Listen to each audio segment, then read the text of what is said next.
সাধারণত একটা বিল্ডিং এর ইলেকট্রিক্যাল ড্রয়িং শুরু হয় একটা ড্রয়িং লিস্টের মাধ্যমে। যেমন ধরেন আমরা এখানে যেটা উল্লেখ করব যে আমরা একটা কোনো বিল্ডিং এর ইলেকট্রিক্যাল ড্রয়িং জমা দেবো, সেখানে কি কি জিনিস থাকবে। তো এই জায়গার মধ্যে নর্মাল উল্লেখ করতে হয় যে আমার ড্রয়িং লিস্টটা কি হবে বা কি কি টাইপের ড্রয়িং আমরা সাবমিট করতে যাচ্ছি, সেটাকে আমরা বলি ড্রয়িং লিস্ট। তো ড্রয়িং লিস্টের পরে যেটা আমরা করে থাকি সেটা হচ্ছে আমরা যে ড্রয়িংটা করতে যাচ্ছি, তো এটার জন্য কি কি টাইপের নোটস আমরা ফলো করব, কি কি কোড আমরা ফলো করেছি, বা আমাদের যে ইলেকট্রিক্যাল সিম্বল গুলো আছে বা যে যে টাইপের সিম্বল গুলো ফলো করছি তার একটা লিস্ট আমাদেরকে দিতে হয়। এরপরে যেটা আমরা ফলো করে থাকি সেটা হচ্ছে এটাকে আমরা বলি ডিটেল ইলেকট্রিক্যাল লিজেন্ড। যে এর মধ্যে আপনার লাইটিং লিজেন্ড যেমন থাকে, টেলিফোন লিজেন্ড থাকবে, সকেটের লিজেন্ড থাকবে, বা আপনার যে ফিটিং ফিক্সার গুলো আছে সেটা এক্স্যাক্টলি মাউন্টিং লেভেলটা কত হবে, বা আমার এফএফএল থেকে কত ফিট উপরে আমার সুইচ বোর্ড সকেট বা আমার টিউবলাইট গুলো বসবে, তার একটা ডিটেল ডেসক্রিপশন আমরা এটার মধ্যে উল্লেখ করে থাকি। তো এরপরে যেটা আমরা করে থাকি সেটাকে আমরা বলি লাইটিং শিডিউল। সো এটার মতো, তো এই জায়গার মধ্যে উল্লেখ করতে হয় যে আমার যে লাইট গুলো থাকবে সেটা সিম্বলটা ঠিক এক্স্যাক্টলি কেমন হবে, তার ওয়াটেজটা কত, লুমেন কত আছে, কালার রেন্ডারিং ইন্ডেক্স কত, যাতে করে যখন কোন একটা কন্ট্রাক্টর বা কোন একটা ক্লায়েন্ট জিনিসগুলো কিনতে যাবে তার পক্ষের জন্য জিনিসগুলো কিনা অনেক সুবিধাজনক হয়ে যায়। তো চলেন আমরা একটা রেসিডেন্সিয়াল বিল্ডিং ওপেন করি, তারপরে দেখি যে এখান থেকে আমরা স্টেপ বাই স্টেপ প্রত্যেকটা ফ্লোরে আমাদের কি কি টাইপের কাজ করতে হয়। তো প্রথমত যেটা আমরা করে থাকি যে কোন একটা বিল্ডিং এ আমার যে মেইন ইনকামিং লাইনটা আসবে সেই মেইন ইনকামিং লাইনটার রুট বা দুইটা ল্যান্ডস্কেপিং গুলো লাইটিং করতে হয়, সেটা লেআউট আমাদেরকে করে দিতে হয়। যেমন দেখেন এটা হচ্ছে আমাদের একটা residential building. So residential building এর মেন যে ল্যান্ডস্কেপিং জোনটা আছে, সো ল্যান্ডস্কেপিং জোনে আমার কি কি টাইপের লাইট গুলো বসবে, বা আমার যে গার্ড রুম গুলো আছে গার্ড রুমের যে ফিক্সার গুলো বসবে তার লেআউটটা কেমন হবে, সেটা কিন্তু আমরা এই জায়গায় আমরা উল্লেখ করে দিয়েছি। সেই সাথে এইখানে যে ফিক্সার গুলো আমরা ব্যবহার করেছি সেই ফিক্সার গুলো এক্স্যাক্টলি কি কি জিনিসের সমন্বয়ে গঠিত হয়েছে বা কোন ফিক্সারটা এক্স্যাক্টলি কি মিন করতেছে, তার কিন্তু একটা লিজেন্ড আমরা এই জায়গার মধ্যে উল্লেখ করে দিয়েছি। তো এইটা যদি আমার কমার্শিয়াল বিল্ডিং হতো সেই ক্ষেত্রে কিন্তু আরেকটু ডিটেলস আমাদেরকে দিতে হতো। যেমন ধরেন এই বিল্ডিংটার দিকে আমরা একটু তাকাই। তো এই জায়গাতে যেটা আমি উল্লেখ করেছি, ধরেন আমার এই বিল্ডিং এর মেন সাবস্টেশনের লোকেশনটা হচ্ছে এইখানে। সাবস্টেশনে তো অবশ্যই আপনার ইনকামিং লাইন আসবে। তো ইনকামিং লাইনটা হচ্ছে আমার এখানে ইলেকট্রিক পোল আছে। তো ইলেকট্রিক পোল থেকে আমরা লাইনটা মেন এইচটি মিটারে নিয়েছি। এইচটি মিটার থেকে আমার যে বিল্ডিং এর মধ্যে হবে, সো বিল্ডিং এর মধ্য দিয়ে আমরা এই যে এইচটি কেবলটা আছে এইচটি কেবলটা আমরা এইচটি প্যানেলে এনেছি। তারপরে আমার ট্রান্সফরমারের লোকেশন, আমার ডিফারেন্ট টাইপের প্যানেলস, আমার ইকুইপমেন্ট যেগুলো লাগে সাবস্টেশন জেনারেটরের জন্য সেটা কিন্তু আমরা এই জায়গার মধ্যে উল্লেখ করে দিয়েছি। সেই সাথে আমার সাবস্টেশন থেকে প্রত্যেকটা ফ্লোরে লাইনটা কিভাবে যাবে বা আমার ইলেকট্রিক্যাল ডাক্টে লাইনটা কিভাবে আসবে সেটা কিন্তু আমরা একদম প্রিসাইজ উল্লেখ করে দিতে হয়। তারপর হচ্ছে আমার এখান থেকে ক্যাবল ট্রের মাধ্যমে আমার প্রত্যেকটা ডিবিতে যাবে, বা আমার যে ইলেকট্রিক্যাল ডাক্ট পজিশন গুলো আছে ইলেকট্রিক্যাল ডাক্টে যাবে, তার কিন্তু এই লেআউটটা আমাদেরকে সবসময় ড্রয়িং এর মধ্যে উল্লেখ রাখতে হয়। সেটাকে আমরা বলি নর্মালি ইলেকট্রিক্যাল লেআউট প্ল্যান, বা অনেক সময় আমরা বলি সাবস্টেশন ইকুইপমেন্ট লেআউট প্ল্যান। তো যে নামে ডাকেন না কেন এটা কিন্তু আমাদের ড্রয়িং এর মধ্যে অবশ্যই থাকতে হয়। এরপরে আমরা একটা ইন্ডিভিজুয়াল ফ্লোর ওপেন করি, তো দেখি এর মধ্যে কি কি থাকে। তো এটা হচ্ছে একটা নর্মালি আমরা যে প্ল্যান গুলো করে থাকি তার একটা লেআউট প্ল্যান। সো এটা মনে করেন কোনো একটা ফ্লোর, গ্রাউন্ড ফ্লোর। তো এই জায়গার মধ্যে আমি উল্লেখ করেছি যে আমার প্রত্যেকটা বেডরুমে কি কি লাইট গুলা বসবে বা কি ফ্যান গুলা বসবে, তার একটা লেআউট প্ল্যান উল্লেখ করা আছে। এবং এখানে যে ফিচার গুলো আছে এই ফিচার গুলা কি কি জিনিস মিন করতেছে সেটা কিন্তু আমরা এই জায়গার মধ্যে উল্লেখ করে দিয়েছি। যেমন আমি জাস্ট একটা সিম্পলি দেখাই, লাইক এই জিনিসটা, তো এটা আসলে কি মিন করে আমরা কিন্তু এইখান থেকে এটা দেখে নিতে পারবো যে এটা আসলে কি মিন করে। আবার ধরেন আমি এটা এটা দেখাই, তো এটা হচ্ছে আমার সিলিং ফ্যান, রাইট? তো আমরা কিন্তু যেখানে উল্লেখ করা থাকে যে আমার 56 ইঞ্চ সিলিং ফ্যান। তো এরকম আপনি দেখে নেবেন আপনার যে যে ফিচার গুলো থাকে সেটা কিন্তু অবশ্যই আপনাকে এই জায়গার মধ্যে উল্লেখ করতে হয়। এরপরে যেটা আমরা থাকে সেটাকে আমরা বলি হচ্ছে কনডিউট লেআউট প্ল্যান। ধরেন আপনি যে ফিচার গুলো ব্যবহার করেছেন, যদি আপনার সেখানে ক্যাবল রুট তৈরি করতে হবে, তো সেই ক্যাবলটা নেবেন কিসের মধ্যে দিয়ে, পিভিসি কন্ডিউটের মধ্যে দিয়ে। তো এখানে কিন্তু কন্ডিউট লেআউট প্ল্যানটা আমাদেরকে অবশ্যই উল্লেখ করে রাখতে হয়। এরপরে যেটা আমরা ব্যবহার করে থাকি সেটাকে আমরা বলি সকেট লেআউট প্ল্যান বা স্মল পাওয়ার লেআউট প্ল্যান। তো যেমন ধরেন আমরা আমাদের এই যে ড্রয়িংটা আসবে, তো এই জায়গার মধ্যে আমার এসির কেবলটা কিভাবে নিব, তারপর হচ্ছে আমার ডিবি বোর্ডের পজিশন কোন জায়গায় আছে, বা আমার ফ্রিজের জন্য যে সকেটগুলো ব্যবহার করেছি সেটাতে কি কি লোকেশন আছে সেটা কিন্তু দেখে নিতে পারবেন। এবং এটার প্রত্যেকটা লিজেন্ড আপনাকে পাশে উল্লেখ করে দিতে হবে।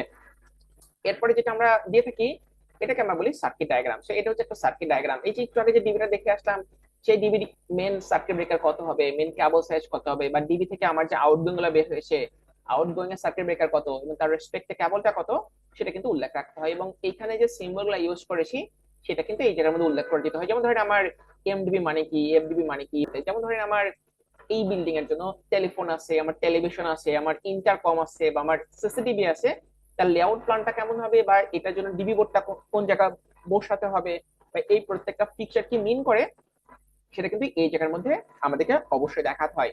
নর্মালি রেসিডেন্সিয়াল বিল্ডিং আমরা 4 টাইপের ড্রয়িং দিয়ে থাকি প্রত্যেকটা ফ্লোরের জন্য। প্রথমটাকে আমরা বলি হচ্ছে ইলেকট্রিক্যাল লেআউট ড্রয়িং, তারপর এটা হচ্ছে কন্ডিউট থাকে, তারপর এটা আমরা সকেট লেআউট করে থাকি, তারপর হচ্ছে আমরা সার্কিট ডায়াগ্রাম করে থাকি, এবং তার যে পরবর্তী পেজে সেখানে হচ্ছে আমরা ইএলবি সিস্টেমে ড্রয়িং করে থাকি। এখন আপনার ফ্লোরটা যত বেশি ফ্লোর হবে ততগুলো ড্রয়িং আপনাকে এটা করে নিতে হবে। তো আমরা এমন করে ড্রয়িংটা করে থাকি যাতে করে আমার প্রত্যেকটা ড্রয়িং এর জন্য আলাদা করে ক্লিক করতে না হয়, বা নতুন নতুন ফাইল ওপেন করতে না হয়। যেমন সিম্পল একটা জিনিস দেখাই, কারণ এইটা হচ্ছে আমার একটা রেসিডেন্সিয়াল বিল্ডিং এর প্ল্যান। আমাদের এটাকে আমরা বলি শিট ম্যানেজার। তো আপনি এখানে যাই শিটটা ওপেন করবেন, এখানে প্রত্যেকটা ড্রয়িং এর লিস্ট চলে আসবে। আমি সিম্পলি একটা ওপেন করে দেখাই। ধরেন আমি যদি এখানে একটা ওপেন করি, যেমন এটা এলপিএস এর ড্রয়িং, সিম্পলি আমি জাস্ট এখানে ওপেন করলাম, আমার দেখেন পুরো এলপিএস এর ড্রয়িং এখানে অন হয়ে গেছে। সো এলপিএস ড্রয়িং এর মধ্যে আমরা কি করেছি, এলপিএস ড্রয়িং এর মধ্যে আমরা অ্যাসেসমেন্ট করেছি যে আমার বিল্ডিং আদৌ এলপিএস লাগবে কি লাগবে না, লাইটনিং প্রোটেকশন সিস্টেম। সো এখানে কিন্তু সেই ড্রয়িংটা উল্লেখ করে রাখতে হয়। এরপর আমরা দেখিয়েছি যে আমার যে হাউ টু সে যে আর্থিং গুলা করতে হয় এলপিএস এর জন্য, তার লোকেশন কত হবে, তার জন্য আমাদের ভার্টিক্যালি কি কন্ডিউট রাখতে হবে সেটা রাখতে হবে। তো এভাবে আপনি আপনার বিল্ডিং এর যে কোনো টাইপের বিল্ডিং এর জন্য কিন্তু কাজগুলা করে ফেলতে পারবেন। তো আমি আর একটা কমার্শিয়াল বিল্ডিং ওপেন করে দেখাই। তো এটা হচ্ছে আমাদের একটা নর্মাল একটা কমার্শিয়াল বিল্ডিং, সেখানে আমার রেসিডেন্সিয়াল পার্টও আছে। সো এই বিল্ডিং এর জন্য সাবসেটটা আপনি জাস্ট সিম্পলি এখান থেকে অন করে নেবেন, দেখবেন এই বিল্ডিং এর পুরোটা এখানে চলে আসবে। ওকে। সো এটাতে আমরা যেটা আমি একটু আগে বলেছিলাম যে কোন একটা building equipment layout plan, so equipment layout প্ল্যানের পরে আমি যদি নতুন আর একটা দেখতে চাই, সেক্ষেত্রে আমি জাস্ট সিম্পলি এখানে ওপেন করে দেবো। আমি ধরেন কোন একটা বিল্ডিং এর সেকেন্ড ফ্লোর দেখতে চাচ্ছি, সো আমি সিম্পলি এখানে ওপেন করি। এই যে, সো এই জায়গার মধ্যে আমরা কি দেখতে পাচ্ছি যে আমার যে লাইটিং লেআউট প্ল্যান, বা আমার যে ফ্যান লেআউট প্ল্যান, এবং তার সাথে আমার কন্ডিউট লেআউট প্ল্যানটা কিন্তু এই জায়গার মধ্যে জড়িত আছে। তো এভাবে করে আপনি যে টাইপের বিল্ডিং করেন না কেন, প্রত্যেকটা বিল্ডিং এর জন্য কিন্তু একই স্ট্র্যাটেজি, যে আপনার অবশ্যই একটা লাইটিং লেআউট প্ল্যান লাগবে, তারপরে সকেট লেআউট প্ল্যান লাগবে, আপনার একটা সার্কিট ডায়াগ্রাম লাগবে, এবং হচ্ছে আপনার একটা ইএলবি সিস্টেমের ড্রয়িং লাগবে। যেমন আমরা একটু ইএলবি সিস্টেমের ড্রয়িংটা ওপেন করি। যেমন ধরেন আমার এই বিল্ডিং এর ইএলবি সিস্টেমের জন্য আমার সিসিটিভি গুলা কোন জায়গায় বসবে, বা আমার ইন্টারনেট কোন জায়গায় বসবে, বা আমার টেলিভিশন কোন জায়গায় বসবে, সবগুলা ড্রয়িং কিন্তু আমার এই জায়গার মধ্যে থাকতে হবে। এবং এটার প্রত্যেকটা ফিচার কি মিন করে সেটা কিন্তু আপনি এখান থেকে দেখে নিতে পারবেন, যেটা আমরা গত প্ল্যানে আপনাদেরকে দেখিয়েছি দেখিয়েছি জি। এবার চলেন আমরা আরেকটা জিনিসের দিকে একটু লক্ষ্য করি। তো যেমন আমি এই ড্রয়িংটা যদি ওপেন করি, তো এই জায়গায় আমরা দেখতে পাচ্ছি একটা সাবস্টেশনের ড্রয়িং। তো সাবস্টেশনের ড্রয়িংটা যদি আপনার নির্দিষ্ট লোড ক্রস করে যায়, তাহলে সেখানে কিন্তু অবশ্যই আপনাকে সাবস্টেশনের ডিজাইন করে নিতে হবে। তো সব বিল্ডিং এ কিন্তু সাবস্টেশনের ড্রয়িংটা একই রকম হয় না। যেমন ধরেন আমরা আপনাদেরকে যে বিল্ডিং একটু আগে দেখিয়েছিলাম, তো ওই বিল্ডিং এর সাবস্টেশন এবং এই বিল্ডিং এর সাবস্টেশন কিন্তু একটু আলাদা হবে। কেমন আলাদা হবে, জাস্ট আমি একটু দেখাই। যেমন ধরেন সাবস্টেশনের জন্য আমরা এই এই ড্রয়িংটা যদি ওপেন করি একটু, তো মেবি পরের ড্রয়িংটার দিকে আমরা যাব। এটা দেখেন। তো এই জায়গাতে আমার সাবস্টেশন লেআউট প্ল্যানটা একটু ডিফারেন্ট কেন, কারণ আমার এখানে প্রত্যেকটা ফ্ল্যাটে লাইন নিতে হবে। তো সবগুলা আমার যে লাইট আছে বা ফ্যান আছে প্রত্যেকটা ফ্ল্যাটে সবগুলা তো আর ইমার্জেন্সি কানেক্টেড না বা জেনারেটর কানেক্টেড না। তার জন্য দেখেন লেআউট প্ল্যানটা কিন্তু ডিফারেন্ট থাকে, রাইট? আবার যখন কমার্শিয়াল বিল্ডিং করি, তো কমার্শিয়াল বিল্ডিং এ কিন্তু অনেক সময় জেনারেটর ফুল কানেক্টেড থাকে, আবার অনেক সময় এসি কানেক্টেড নাও থাকতে পারে। তো সব দিক বিবেচনা করে কিন্তু আমার এই লেআউট প্ল্যানটা ডিফারেন্ট হতে পারে। তো কিন্তু এটা আমাদের মনে রাখতে হবে, যদি আমার সাবস্টেশনের লেআউটটা লাগে বা এসএলডি করতে হয়, সেটা কিন্তু অবশ্যই আমার ড্রয়িং এর মধ্যে থাকতে হবে।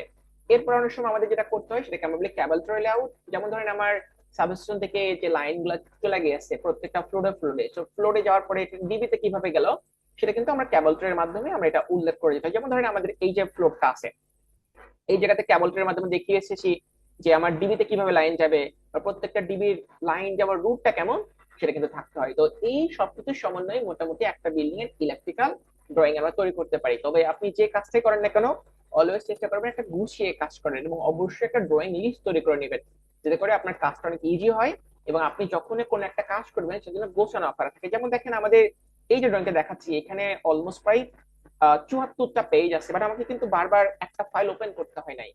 আমি জাস্ট একটা সিঙ্গেল ফাইল ওপেন করে আমি এর মধ্যে সবগুলো লিঙ্ক করে রেখেছি, এবং প্রত্যেকটা ফ্লোরে আমি কিন্তু আর আলাদা করে এই ফোল্ডার ওপেন করবো না, কোনো কিছু করবো না। আমি সিম্পলি এখানে ক্লিক করবো, এইটা চলে আসবে। যেমন ধরেন আমরা একটা সিসিটিভির স্কেমেটিক ডায়াগ্রাম করেছি, আমি জাস্ট সিম্পলি এখানে ক্লিক করে দিচ্ছি, দেখবেন এটা চলে আসবে সিসিটিভির স্কেমেটিক ডায়াগ্রামটা। তো আমরা যে কাজটাই করি না এখন, আমরা চেষ্টা করি যে এইটার জন্য একটা সিকোয়েন্স ফলো করে করা হয়। এতে করে হবে কি, আপনার সময় বাঁচবে, বা আপনি কাজ করে মজা পাবেন, বা আপনার যে ড্রয়িংটা সেটা বাকি সবার থেকে ডিফারেন্ট হবে, বা মার্কেটে কিন্তু আপনি আলাদা একটা ভ্যালু পাবেন, সেটা কিন্তু অনেক গুরুত্বপূর্ণ একটা ব্যাপার। তো এই যে জিনিসগুলো দেখলাম, এইটা আমরা আমাদের কোর্সের মধ্যে ডাইরেক্টলি দেখিয়ে থাকি এবং পুরোটা কমপ্লিট দেখিয়ে থাকি, বা এই টাইপের কাজগুলো আপনি কিভাবে করতে পারবেন। আমরা যেটা করে থাকি যে ধরেন যে কোনো একটা বিল্ডিং, সেটা যে কোনো টাইপের বিল্ডিং হতে পারে, রেসিডেন্সিয়াল, কমার্শিয়াল, তারপরে হসপিটাল বিল্ডিং, কমপ্লিটলি কিভাবে কাজগুলো করবেন একদম স্টেপ বাই স্টেপ যে আমরা কভার করি রেসিডেন্সিয়াল, কমার্শিয়াল বা হসপিটাল বিল্ডিং। এই যে জিনিসগুলো আমি আপনাদেরকে দেখালাম, এই সবকিছু নিয়ে কিন্তু আমাদের একটা কোর্স আছে, building electrical and substation design. আমাদের নতুন ব্যাচে ক্লাস শুরু হবে নভেম্বরের 25 তারিখ থেকে। আপনারা যদি আগ্রহী হন বা মনে করেন যে এই কোর্সটা আপনাদের করলে ক্যারিয়ারে কোনো ভালো কিছু বই আনবে, তারপরে আমাদের সাথে যোগাযোগ করতে পারবেন, আমাদের ফেসবুক পেজে বিস্তারিত দেওয়া থাকবে, বা আপনারা চাইলে স্ক্রিনে দেখানো হোয়াটসঅ্যাপ নাম্বারে আমাদের সাথে কন্ট্যাক্ট করে নিতে পারবেন। আপনাদের সবাইকে অনেক ধন্যবাদ আমাদের সাথে থাকার জন্য।